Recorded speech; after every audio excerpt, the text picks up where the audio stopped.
সম্মানিত বন্ধুগণ, আমি কথা দিয়েছিলাম যে আমরা নির্বাচিত হলে এখানে সবাই মিলে পরামর্শ করে এই আসনের সমস্যাগুলো ইনশাল্লাহ আমরা দূর করব।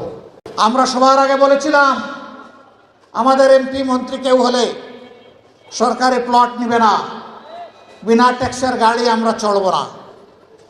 আলহামদুলিল্লাহ আমাদের রাস্তা ধরে সরকারি দল একই ঘোষণা দিয়েছে, তাদেরকে অভিনন্দন। আমরা বলেছিলাম প্রবাসে রিমিটেন্স যোদ্ধারা মারা যাওয়ার পরে তাদের লাশ নিয়ে আর টানাটানি ঠেলাঠেলি হবে না। আমরা সম্মানের সাথে রাষ্ট্রীয় দায়িত্ব এবং খরচে আমাদের ঘাড়ের উপর তাদের পবিত্র লাশ বাংলাদেশে নিয়ে আসব। বর্তমান সরকার একই ঘোষণা দিয়েছে, তাদেরকে অভিনন্দন।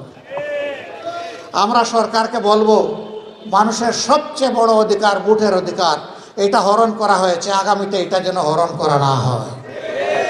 তারা যদি এইটা হরণের পথ থেকে সরে আসেন আমরা তাদেরকে আরেকবার অভিনন্দন জানাবো।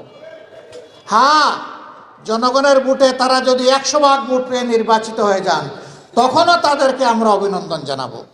কিন্তু ইঞ্জিনিয়ারিং করে, কায়দা করে, ইলেকট্রিসিটি বন্ধ করে দিয়ে আপনাদের পাশে ঘটেছে বাসন থেকে কারেন্ট বন্ধ করে দেওয়া হয়েছে, নয় করা হয়েছে। আমরা এগুলো আর দেখতে চাই না। দেশের বহু জায়গায় গায়ের জোর খাটিয়ে আমাদের এজেন্টদেরকে বের করে দেওয়া হয়। আমাদের এজেন্টরা রক্তের বিনিময়ে ভোট চায় নাই, এই জন্য তারা ছেড়ে দিয়ে চলে গেছে। আগামীতে মানুষের ভোটের অধিকারের পক্ষে জীবনের বিনিময়ে হলে আমরা দাঁড়িয়ে যাব ইনশাআল্লাহ। আপনারা দোয়া করবেন। অনেকে শরিয়ার শাসন শুনলে ভয় পান। আমি বলি আমরা যাকে আইন বলি ইংলিশে তাকে ল বলে, আরবিতে তাকে শরিয়া বলে। তো আইন ছাড়া কি কোনো দেশ চলবে নাকি? দেশের জন্য তো একটা আইন লাগবেই। সেই আইনটা হতে হবে সবচেয়ে ভালো আইন। সবচেয়ে ভালো আইন যখন হবে তখন ভালো শাসন, সুশাসন দেশে আসবে।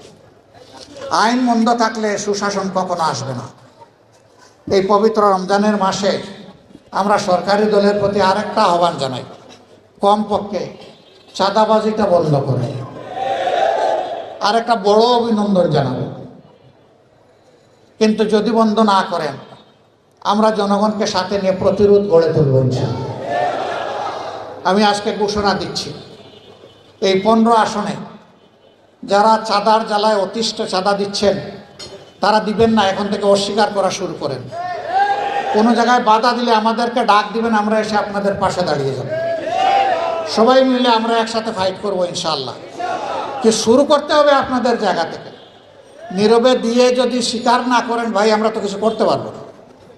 প্রতিরোধ, প্রথমে প্রতিবাদ, তারপরে প্রতিরোধ ইনশাআল্লাহ। আমরা এইভাবেই চালিয়ে যাব। সম্মানিত বন্ধুগণ, আমি কথা দিয়েছিলাম যে আমরা নির্বাচিত হলে এখানে সবাই মিলে পরামর্শ করে এই আসনের সমস্যাগুলো ইনশাআল্লাহ আমরা দূর করব। আমি কথা দিয়েছিলাম যদি বাংলাদেশে সরকার গঠনের সুযোগ আমরা পাই তাহলে সারা দেশে একই কাজ করব। আমি কথা বলেছিলাম যে মাসে একদিন আপনাদের সরাসরি মুখোমুখি হব, আপনাদের কথা শুনবো, আপনাদের প্রশ্ন শুনবো, আপনাদের সমালোচনা শুনবো, আপনাদের পরামর্শ শুনবো। সব শুনে আমরা পরবর্তী কর্মপন্থা আমরা নির্ধারণ করব। ভুল করলে সরি বলবো, ভালো করলে আপনাদের কৃতজ্ঞতা আদায় করব। ওই ভালোটা আপনারা ভোট দিয়েছিলেন বলে আমরা করতে পারছি না, হইলে আমরা পারতাম না। এটা আপনাদের হক, আপনাদের কাছে কৃতজ্ঞ থাকা আমাদের দায়িত্ব। ইনশাআল্লাহ নারী পুরুষ নির্বিশেষে এই আসনে আমরা একযুগে আসনটাকে সুন্দর পরিচ্ছন্ন একটা মডেল আসন হিসেবে গড়ে তোলার জন্য আমরা চেষ্টা করব। আপনারা যেমন পাশে ছিলেন তেমন পাশে থাকবেন, আমাদের জন্য দোয়া করবেন। আমরা যেন অনাচার, অন্যায়, দুর্নীতির সাথে নিজেরাই জড়িয়ে না পড়ি, আমাদের একজন সমর্থকে যেন জড়িয়ে না পড়ি।